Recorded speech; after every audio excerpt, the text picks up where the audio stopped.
વેગ ગણવાનો હતો. એક 0 સમયે દબાણ આપ્યું હતું, એક 100 સેકન્ડ આપ્યું હતું અને કુલ દબાણ 0.65 હતું. તો પહેલાં આપણે જે સંતુલનની પદ્ધતિથી કરીએ છીએ એ પ્રમાણે આપણે કરી અને એના ઉપરથી આપણે એક્સ ગણ્યો, એ મળ્યું આપણને પી માઇનસ P0, બરાબર છે. અને એ કિંમતો મૂકીને આપણે ગોઈતું SO2Cl2ની સાંદ્રતા એટલે PT ગોઈતું 2P0 માઇનસ P. બસ એમાં કિંમતો મૂકી અને એ મળ્યું આપણને 0.4 PT મળ્યું.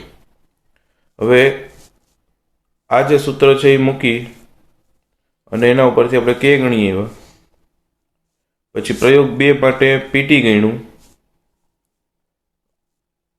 અને PT ઉપરથી આપણને શું મળ્યું તો કે સાંદ્રતા મળી SO2Cl2ની, બરાબર છે. એટલે ફાઇનલી પ્રથમ ક્રમની પ્રક્રિયા માટે વેગ છે એ પ્રક્રિયકની સાંદ્રતાના 1/ના સમપ્રમાણમાં હોય ને તો જ પ્રથમ ક્રમની પ્રક્રિયા કહેવાય. એટલે આપણે લખ્યું વેગ બરાબર K ઇન્ટુ પ્રક્રિયક કોણ છે તો કે SO2Cl2 એની સાંદ્રતા. અહીંયા સાંદ્રતાની બદલે શું લખ્યું છે તો કે દબાણ, કારણ કે બધું વાયુ પ્રણાલી છે. તો વેગ બરાબર K into P of SO2Cl2. બસ કિંમતો મૂકીને સાદુરૂપ આપ્યું. બહુ ઇઝી ક્વેશ્ચન છે. જો ખાસ વિદ્યાર્થી જોજો, પ્રશ્નો થોડા લાંબા થાય, 2 સ્ટેપ કરવા પડે. એટલે ક્યારેક તમને એવું લાગે કે ભાઈ આ કંઈક વિચિત્ર છે કે આવું છે, બરાબર. પરંતુ એકવાર ધ્યાનથી સમજી અને ગણવાનો પ્રયત્ન કરશો એટલે બહુ સરળ દાખલાઓ છે. એકવાર સમજી અને પછી જાતે ગણવાનો પ્રયત્ન કરવો પડશે. 22મો ક્વેશ્ચન છે આલેખવાળો છે, જે અત્યારે આપણે કરતા નથી. 23મો ક્વેશ્ચન છે 546 કેલ્વિન તાપમાને હાઇડ્રોકાર્બનના વિઘટનનો વેગ 2.418 × 10⁻5 સેકન્ડ ઇનવર્સ છે. જો સક્રિયકરણ ઉર્જા 179.9 કિલોજૂલ પર મોલ હોય તો પૂર્વ ઘાતાંક અવયવનું મૂલ્ય કેટલું થશે? ઓકે, પૂર્વ ઘાતાંક અવયવ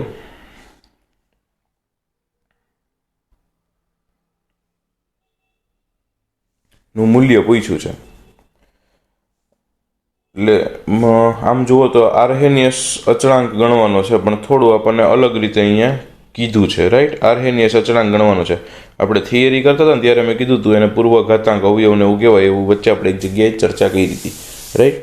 બસ પહેલાં તો સૌથી પહેલાં તો આપણી પાસે સમીકરણ છે, એમને આપણે એપ્લાય કરીએ. એટલે સમીકરણ આપણી પાસે છે log K બરાબર log A minus EA upon 2.303 RT. જો થિયરી ભણતા હતા ત્યારે પણ મેં તમને કીધું હતું કે દાખલાઓ ગણવા માટે સૂત્ર આવડવા જરૂરી છે.